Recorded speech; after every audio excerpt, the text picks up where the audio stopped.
الحمد لله وحده والصلاة والسلام على من لا نبي بعده أما بعد فأعوذ بالله من الشيطان الرجيم بسم الله الرحمن الرحيم وتعاونوا على البر والتقوى ولا تعاونوا على الإثم والعدوان সম্মানিত উপস্থিত মুসল্লিগণ, প্রিয় ইমানদার ভাই ও বোনেরা, রমজান মাস হচ্ছে রহমতের মাস, বরকতের মাস, নাজাতের মাস। এই মাসে আল্লাহ তাআলা নেক আমলের সওয়াব বহু গুণ বাড়িয়ে দেন। আর এই নেক আমলের মধ্যে একটি বড় আমল হচ্ছে রোজাদারকে ইফতার করানো। আজ আমরা অনেকেই ইফতার করি, কিন্তু কতজন মানুষের কথা ভাবি যারা ইফতার করার জন্য অপেক্ষা করছে, অধীর আগ্রহে বসে আছে, মুখ তাকিয়ে আছে। রাসূলুল্লাহ সাল্লাল্লাহু আলাইহি ওয়াসাল্লাম আমাদেরকে ইফতার করানোর জন্য বিশেষভাবে উৎসাহ দিয়েছেন। হাদিস, রাসূল সাল্লাল্লাহু আলাইহি ওয়াসাল্লাম বলেছেন, মান ফাত্তারা সাইমান কানা লাহু মিসলু আজরিহি। যে ব্যক্তি কোনো রোজাদারকে ইফতার করাবে, সে ওই রোজাদারের সমান সওয়াব পাবে, কিন্তু রোজাদারের সওয়াব থেকে কিছুই কমবে না।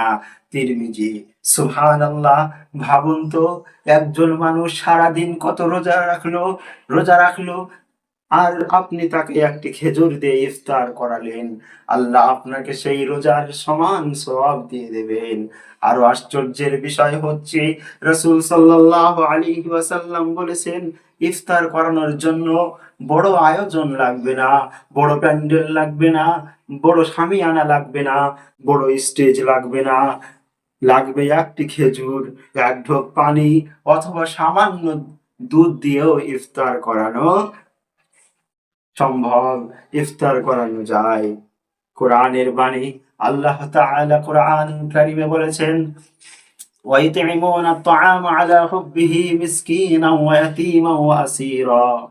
যারা আল্লাহর ভালোবাসায় মিসকিন, ইয়াতীম ও বন্দীদের খাদ্য দান করে, অর্থাৎ মানুষের মুখে খাবার তুলে দেওয়া আল্লাহর কাছে খুব প্রিয় একটি কাজ।